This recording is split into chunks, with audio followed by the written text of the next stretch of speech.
الشيطان الرجيم. بسم الله الرحمن الرحيم. يا أيها الذين آمنوا اتقوا الله حق تقاته ولا تموتن إلا وأنتم مسلمون واعتصموا بحبل الله جميعا ولا تفرقوا واذكروا نعمة الله عليكم إذ كنتم أعداء فألف بين قلوبكم فأصبحتم بنعمته إخوانا وكنتم على شفا حفرة من النار فأنقذكم منها كذلك يبين الله لكم آياته لعلكم تهتدون. وقال النبي صلى الله عليه وسلم: الكيس من دان نفسه وعمل لما بعد الموت. والعاجز وفي رواية والفاجر من أتبع نفسه هواه وتمنى على الله عز وجل. صدق الله مولانا العظيم وصدق رسوله النبي الكريم ونحن على ذلك لمن الشاهدين والشاكرين والحمد لله رب العالمين.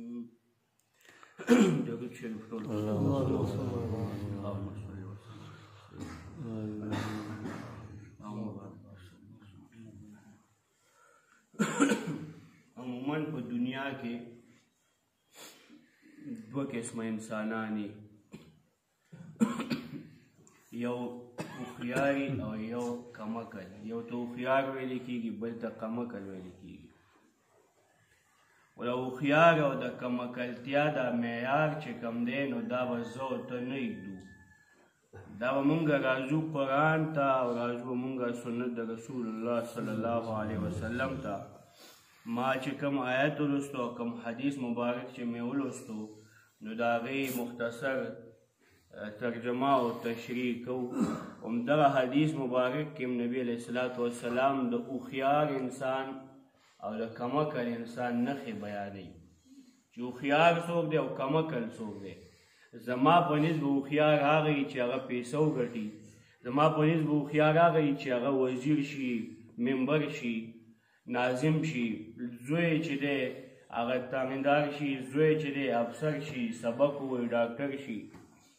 خو د الله د نبي او د الله په نسبت چې کم هوښیار او کم کمعقل دی، نو د هغې معیار دا نه دی. دا خو د دنیا شیزونه دي، دنیا سره متعلق دي، د دې څه حیثیت نشته. نن وزیر دی سبا به نه وي، نن افسر دی سبا به نه وي. حقیقي هوښیار نبي کریم علیه الصلاة والسلام فرمایي: الکیس من دان نفسه. هوښیار هغه تن دی چې ځان یې بچ کو د خلاف د الله نه، ځان یې بچ کو د معاصیو نه. الله ورته حکم وکړو دا کار مه کوه، ده ونه کړو. الله ورته وایي دا کار وکړه، ده وکړو. دغه هوښیار دی. یا ایها الذین آمنوا اتقوا الله حق تقاته. او د ایمان خاوندانو، صحابي وایي کله چې دا آیت راشي په قرآن کې چې یا ایها الذین آمنو، او د ایمان خاوندانو، دا یو کاشن دی. دې کې رب العزت تا ته یو ډېر اهم پیغام درکوي. کله چې یا ایها الذین آمنو، نو صحابي وایي دې کې د رب د طرفه ډېر لوی پیغام وي. پکار دا ده چې ته ورته توجه وکړې. نو رب فرمایي اتقوا الله حق تقاته. نبي کریم علیه السلام هم فرمایي الکیس من دان نفسه وعامل لما بعد الموت. دوه نښې دي هوښیار. یو چې دی ځان د خلاف نه بچ کړي، تقوا د کې راشي. د ده په بدن کې، د ده په جسم باندې د تقوا هغه علامات ښکاره شي، د ده روح کې تقوا راشي. تقوا څه ته ویلی کېږي؟ دې کې به مونږ رجوع قرآن او حدیث ته کوو، د الله د نبي فرمان ته به کوو. ځکه زما په نسبت تقوادار هغه وي چې هغه به سپینې جامې اچولي، هغه به 5 وخته جومات ته ځي، هغه به جیب کې مسواک هم ایښی، هغه به وضو هم کوي، هغه به حج لم ځي، هغه به هر څه. خو د تقوا معیار چې کوم د الله نبی خیر هغه جدا دی. حدیث مبارک کې راځي عبدالله ابن مسعود رضی الله تعالی عنہ دا یو ډېر لوی جلیل القدر صحابي دی، ډېر لوی عظمت والا دی. فرمایي ما د الله د نبی نه اورېدلي وو چې تقوا څوک تقوادار څوک دی، متقي څوک دی، تقوا په چا کې ده. نو د هغې نښه بیانوي الذین یتقون الشرک. تقوادار هغه دی چې هغه ځان بچ کوي د شرک نه، شرک نه ځان بچ کوي. هغه د الله حق هغه الله له ورکوي، د مخلوق حق مخلوق له ورکوي. شرک څه ته ویل کېږي؟ الله سره په برخې کې پښتانه وایي الله سره د برخې خاوند ګرځول. شرک صرف دا دی زمونږ ملک کې شرک الحمدلله دلته کې به تاسو ډېر خلک په شرک باندې پیژنئ به هم نه چې دلته شرک کېږي، ځکه چې دا ځای دا د موحدینو ملک دی، دلته کې شرک نام و نشان هم نشته. پنجاب کې ډېر دی دا شی الحمدلله، دلته کې کیم نه چېرته په سلو کې به 1% دوه به وي الله دې هغه هم ختم کړي. نو نبی علیه الصلاة والسلام فرمایي چې الذین یتقون الشرک، متقي هغه دی چې هغه ځان د شرک نه بچ کوي. دویم ویعملون بسنتي، او هغه زما په سنتو عمل کوي. دا متقي دی، دا لنډ جامع تفصیل دی چې د تقوا معیار څه دی؟ شرک نه ځان بچ کول او په سنت د نبی کریم علیه السلام باندې عمل کول. نو هوښیار تن هغه دی چې هغه ځان بچ کو، تقوا اختیار کا، د شرک نه ځان بچ کو، د خلاف د الله او د الله د نبی علیه السلام نه ځان بچ کو. دا هوښیار انسان دی. که دنیا وایي چې دا پاگل دی دی پسې کېدی، نن زمانه کم خاطرې ده خلک ایروان شو. دته وګوره دی د 1400 کاله مخکې کیسې کوي. نو دغه کس کمکل دی، دا ویونکی او دا د چا په حق کې وینا کېږي، دا هوښیار دی. د ده لپاره سرټیفیکیټ جاري شوی دی، یاره سند دی ورسره، سرټیفیکیټ دی د سره، دته سرټیفیکیټ جاري شو او د چا د طرف نه؟ د امام الانبیا جناب محمد رسول الله صلی الله علیه وسلم د طرفه. یو نښه چې ځان بچ کړي د خلاف د الله نه. دویمه وعمل لما بعد الموت، هغه ژوند دپاره عمل وکړي چې د مرګ نه بعد راتلونکی دی، د قیامت نه بعد چې کم ژوند دی هغې لپاره دی عمل وکړي. عمل څه شی دی د هغې لپاره؟ هغې لپاره هم عمل مونږ به ګورو 1400 کاله مخکې کوم عمل موجود و. هغه وخت کې قرآن عمل و، صحابه 14 کاله، د الله نبی 14 کاله صرف او صرف د دې کتاب محنت کوو. دا کتاب به ورځ او شپه به لګیا و، منډې وې منډې وې، دشمنان کافران مشرکان هغوی به کله یو قسم تکلیف کله بل قسم، او د الله نبی د دې قرآن دپاره دا دومره تکلیفونه چې برداشت کول، دا د دغې یو کلمې په خاطر لا اله الا الله محمد رسول الله، او قرآن د دغه لا اله الا الله محمد رسول الله تفسیر او توضیح ده. دغه وضاحت د قرآن دی. قرآن وضاحت د دې کلمې کوي. نبی علیه السلام دغه 14 کاله خو صرف او صرف قرآن ویلو. کله به احد دا، کله به میدان د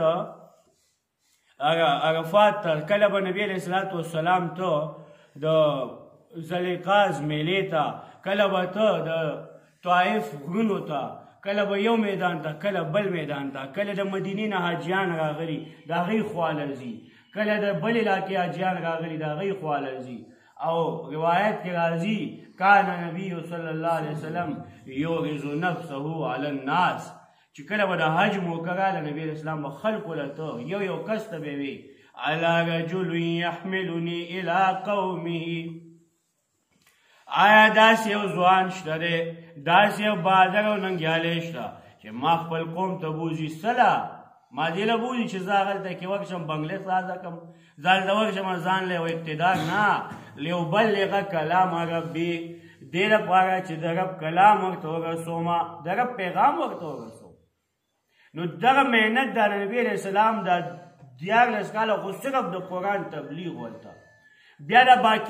باقي مانده 10 کاله په هغې کې بیا جهادونه شو نور، خو هغې کې هم د الله نبي ګورې قرآن نه دی پرېښودی، قرآن سره جفا نه ده کړې، قرآن سره مکمل وفا راغلی ده. نو چې کله د الله نبی وفات کېږي نو په خولې باندې د الله کلام دی.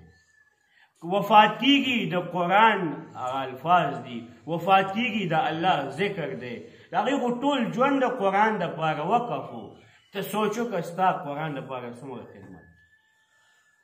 ځان ته مسلمان وای که نه، د الله د نبي امتي. الحمدلله په دې باندې زموږ فخر دی چې موږ د الله د نبي امتیان یو. موږ دا داوم لرو چې لږ ډېر زموږ څه معمولي غونته کې هغې سره هغه مینه هم شته. الله دې کړي چې هغه حقیقي مینه پیدا شي. نو ته خپل ځان کې سوچ وکړه تا څه وکړل د قرآن دپاره. د الله نبي خو وینې مبارک تویږي، داسې وینې دي چې د الله قرآن شاهد دی. دا ټوله دنیا مافیا دا هر څه راجمع شي، دا یو طرف ته په تله کې کېده، بل طرف ته د الله د وینې مبارک یو ساس کې د هغې ساس کې هغه بل طرف ته کا. دا دنیا به ترې اخوا شي سپکه وایي د هغه وینې قیمت زما په اندازه کې خو د دنیا دا د هغې قیمت نه دی. هغه وینه تویږي د قرآن دپاره، هغه غاښونه مبارک شهیدان کېږي د قرآن په خاطر، هغه مکه پرېږدي چې کوم د الله د نبي کلی دی د ولې پرېږدي؟ قرآن دپاره. مدینې ته ځي چې نهایت سپېره ځای و، دا د سپېره و چې هغه ځای کې روغ بنده علماو لیکلي دي چې روغ بنده به ورغو هغه به هم بیمار شو. او هغه مدینې ته ځي، یسرب به دې ته مخکې وي، هغه یسرب ته ځي ولې؟ د قرآن په خاطر چې روان دی مخې ته بیت الله موجود دی. بیت الله ته ګورې، بیت الله دوه آپشن دي ما سره.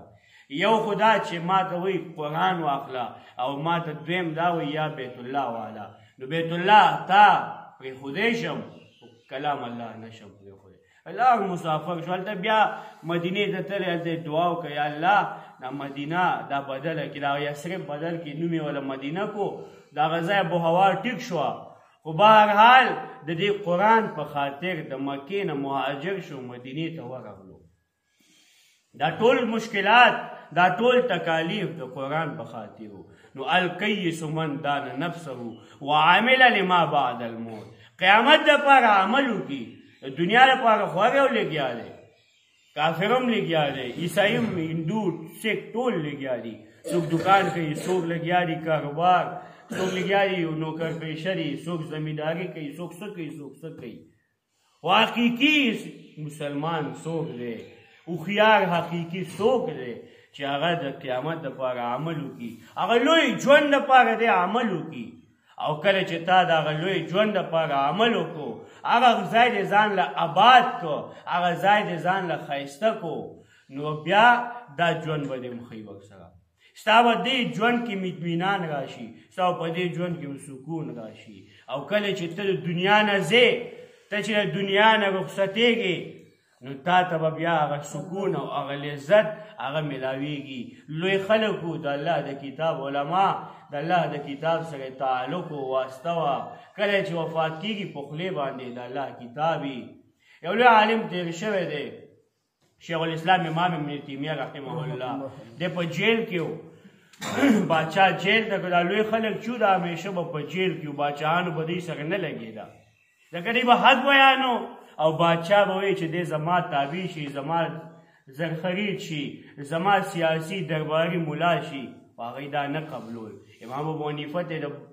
قاضي القضات پیشکش وکړو، خو هغوی زه دا نه قبلوم. جیل ته یې واچو او د جیل نه د هغه جنازه وځي، زهر باندې شهید کو. دغه شیخ الاسلام امام ابن تیمیه رحمه الله دی پابند سلاسل زو جیل کې بند کو، خو دی د قرآن حافظ و، د ده په سینه کې د الله کتاب و. د هغې لیکل شروع کړل، د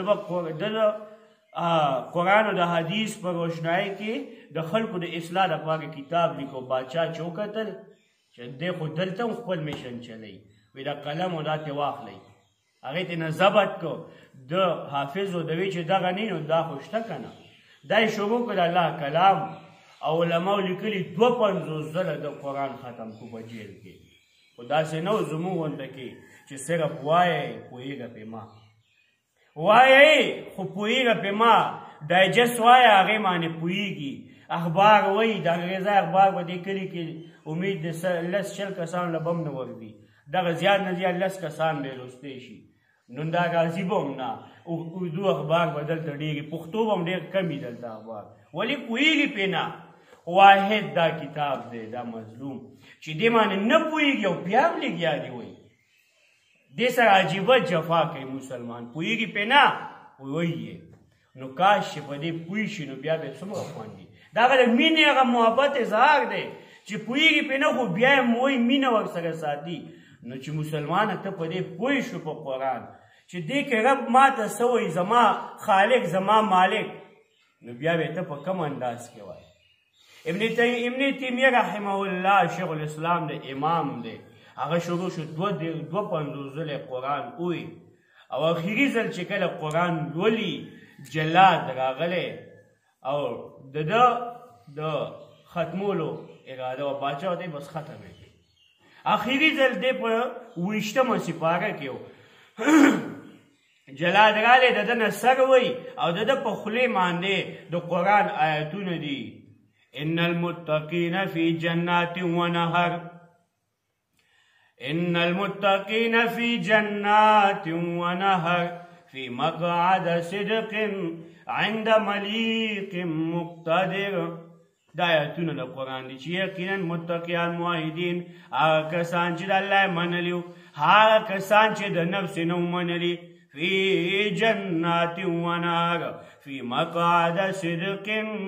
عند ملیک مقتدر هغه لوی بادشاه ډېر اختیا او ځای کې وایي دا آیتونه په خولې باندې جاري دي جلاد ترې سر ووت شهید یې کړو دا د قرآن د عاشق هغه انجام و دا د قرآن د محبت کوونکي انجام چې په مرګ په وخت کې موږ د الله د کتاب هغه الفاظ په خولې جاري دي زمونږ مشر الله دې پرې رحمتونه وکړي شیخ القرآن مولانا غلام الله خان نور الله مرقده د پنډای شیخ القرآن باندې مشهور و هغه چې دوبۍ ته ورغلو په سټیج باندې تشریف فرما دی قاري صاحب لوی لګیا دی ښکلی تلاوت کوي صورت اخلاص وایي قل هو الله احد الله الصمد لم يلد ولم يولد ولم يكن له كفوا احد دغه آیتونه وایي او دلته په حضرت شیخ رحمت الله علیه دوره تکلیف ورته راغلی خلک را منډې کوي چې شیخ صاحب باندې درد راغلی تکلیف دی پې ډاکټران یې راغوښتل لوی لوی هغه ځای کې ډاکټران دي دې هسپتال ته ورسو ډاکټران لګیا دي د خپل محنت کوي پې کوشش کوي دی وایي په دې نه کېږي د الله کتاب شروع کو شیخ القرآن رحمت الله علیه قرآن شروع کو او سورت یاسین وایي هلته ډاکټران لګیا دي خپل کوشش کوي په ده باندې څوک څه کوي څوک څه کوي او ده د الله بنده و دا د الله په عشق کې دا فنا خلک و دې لګیا د قرآن وایي او چې کله آخري آیت د سوره یاسین راغلی فسبحان الذي بیده ملکوت کل شیء وسبحان الذي بيده ملكوت كل شيء وإليه ترجعون چې دا یې ووایي وساتې نه وایي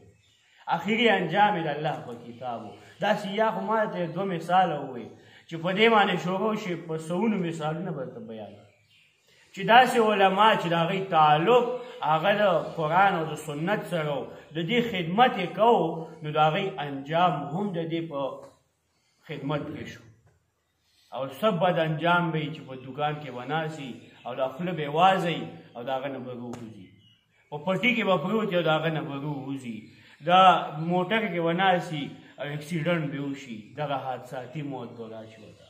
او څه ښایسته وایي چې د الله په کور کې د الله په جومات کې یا د قرآن مخې ته قرآن لولي حدیث لولي په ژبه باندې دغه الفاظ دي او د هغه نه روح وځي الله دې موږ له دغه قیمتي مرګ نصیب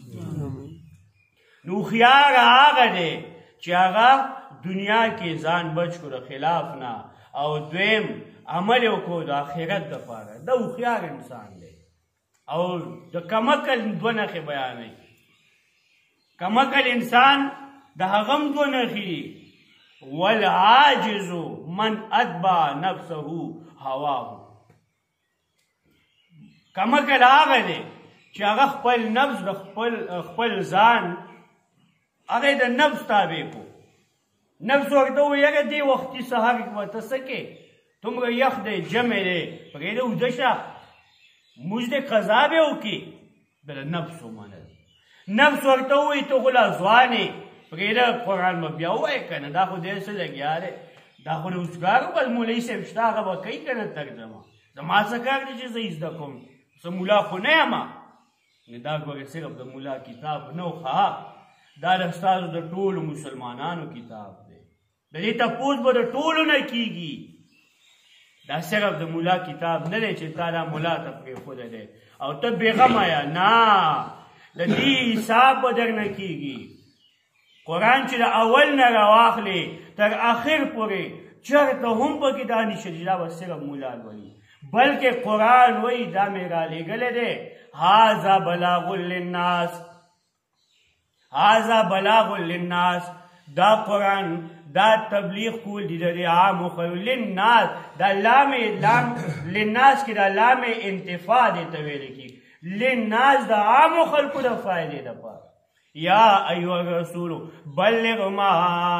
انزل الیک من ربک او زما حبیب ورسوه بلغ تبلیغک ما انزل الیک د هغه کتاب ما انزل څه شی دی قرآن د قرآن بیان وکړه عامو خلقو ته بیان کا لقد من الله على المؤمنين إذ بعث فيهم رسولا من أنفسهم يتلو آیتونه دي په دې باندې چې دا به عام خلک لولي او دا اول نه تر اخره هم دکه بیان دی مکمل هم دکه بیان قرآن اولولا کله وایي وقرآن الفجر إن قرآن الفجر كان مشهودا سورة بني إسرائيل 15 سپاره وقرآن الفجر لولا قرآن په وخت د سبا کې دا اوس کم وخت دی سحر دی که نه د سبا وخت دی او رب وایي وقرآن الفجر ان قرآن الفجر کان مشهودا دا وخت د سبا چې دی دې کې ملایکې موجود وي دې کې حاضرېږي ملایکې دا دوه وختونه دي یو د سحر وخت او یو د مازدیګر او ماښام په دې منځ کې دا ګنټه نیمه وي که نه په دغې کې ملایکې رانازلېږي او یو دا وخت د سحر په دې کې ملایکې راځي او ملایکې خپله ګوري چې زما د الله دا بندګان څه کوي الله بندګان څه کوي او چې کله رب له ورشي رب تپوس کوي ای ملایکو زما بندګانو څه کول زما بندګانو زما عبادت کو نه کو ملایکې وایي یا الله ستا بندگان یو ناسو قرآن لستو او یا الله دا نور ناسو هغوی ورته وږېښه دا نور ناسو دوی ورته وږېښه نو سوچ وکړئ چې ستا په دې عمل باندې ملایکه ګواه شي نو شاید چې دغه زموږ د نجات ذریعه وګرځي دا ډوډبه کلی دی که نه د ډوډبه کلي دا مشران ځوانان دی باندې الله ګواهي وکړي شاید دې کې داسې نیکان خلک دي د هغوی د لاسه مونږ هم په دغه ګواهۍ کې شامل شو او الله مونږ له مغفرت نصیب نبی علیه الصلاة والسلام فرمایي والعاجز من اتبع نفسه هواه عاجز انسان بل روایت کې راځي والفاجر فاجر انسان هغه دی من اتبع نفسه چې نفس تابع شو خپل نفس د هغې د خواهش تابع که او دی بیا د الله نه امید هم کوي چې ما به الله خلاصوي ما به الله نجات راکوي ما به الله جنت ته بوځي زه خو کلمه ګویمه نو که دغه کلمه نو دا خو عبدالله ابن ابی ابن سلول ستا نه ښه مضبوطه ویلې وه او دومره مضبوطه یې ویلې وه چې د الله نبي سره به مخې ته صف کې ناست خو چې یاد ساته په دې قرآن باندې عمل نه و که نه د الله د نبي صحیح محب نه و صحیح عاشق نه و دنده نه بل څه و په ظاهره بل څه و نو د هغه کیسه خرابه ده فی الدرک الاسفل من النار الله دې مونږ د هغه انجام نه وساتي خو خپل ځان کې احساس پیدا کا چې نن تا ته موت راځي چې ته په داسې حالت کې د دنیا نه ورشي چې ستا د قرآن سره یو مینه پیدا وي ستا د الله د نبي سره یو مینه پیدا وي چې ورځ د محشري او تا د الله نبي صلی الله علیه وسلم مخامخ او ته دا ملامته نه ته په دې ملامته نه چې تا قرآن په دې 50 کاله کې کلاو کړی نو په دې خیال چې زه پې ځان پوه کړم دا څه ګران کتاب نه دی چې ته وایې دا به څوک زده کوي ته زمینداري زده کولی شي ته دوکانداري زده کولی شي ته د سکول کالج هغه انګریزي ویلی شي ته د رب دا دومره آسان کتاب نشي ویلی دا ممکن نه ده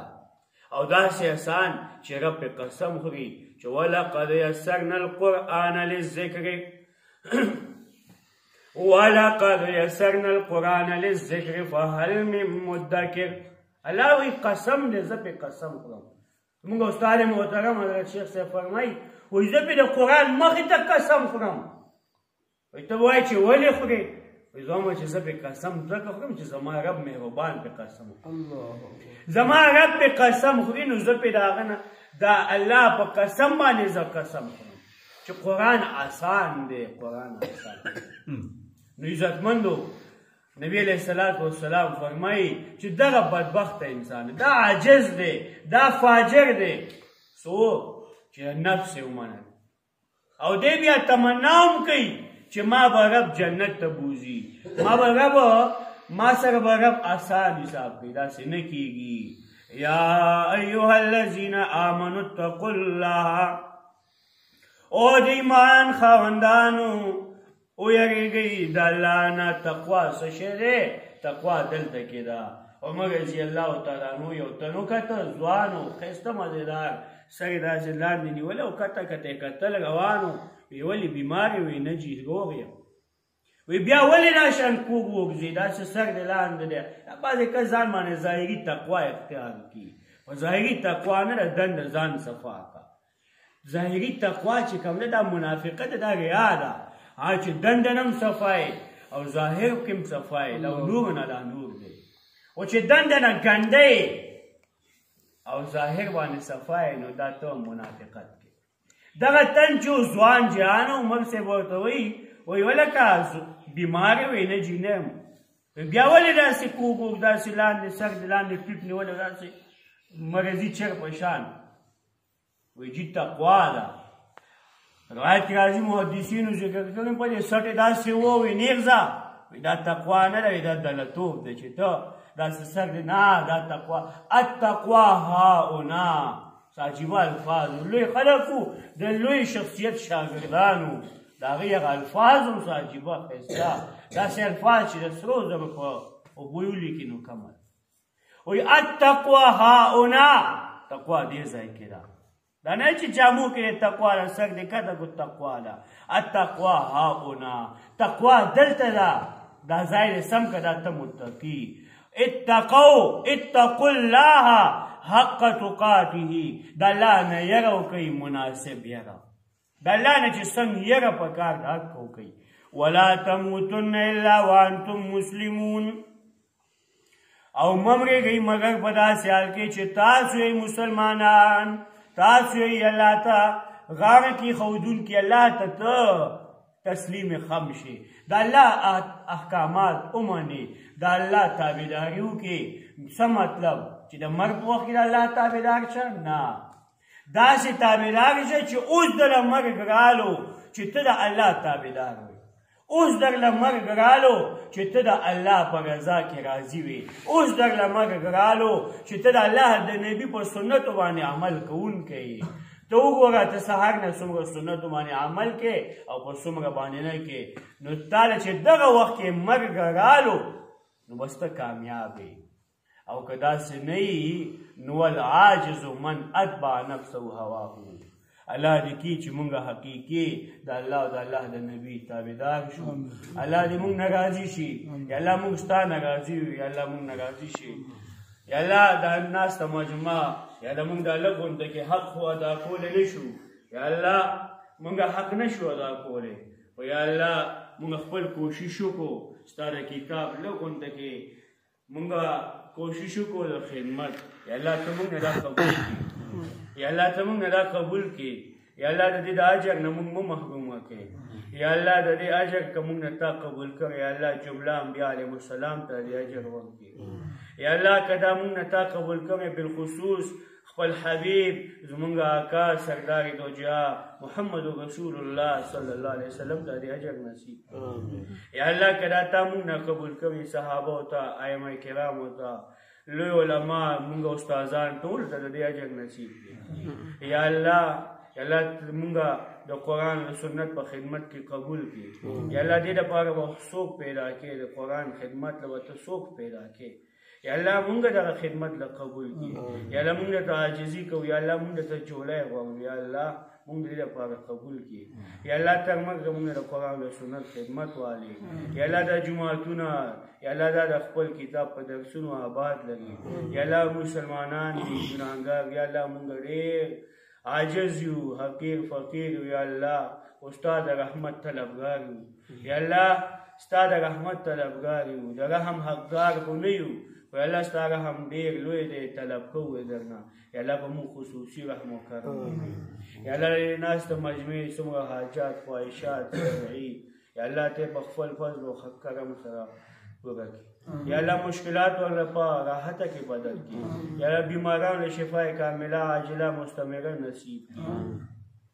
یا الله مونږ د خپل دیدار نه مه محرومه کړې په ورځ د قیامت یا الله مونږ د رسول الله صلی الله علیه وسلم د دیدار نه مه محرومه کړې یا الله مونږ هغه لویو خلکو سره یو ځای کړي یا الله مونږ د هغه لویو خلکو سره یو ځای کړي یا الله مونږ د هغه لویو خلکو سره یو ځای کړي اللهم صل وسلم علی سیدنا و مولانا محمد وعلى آل سیدنا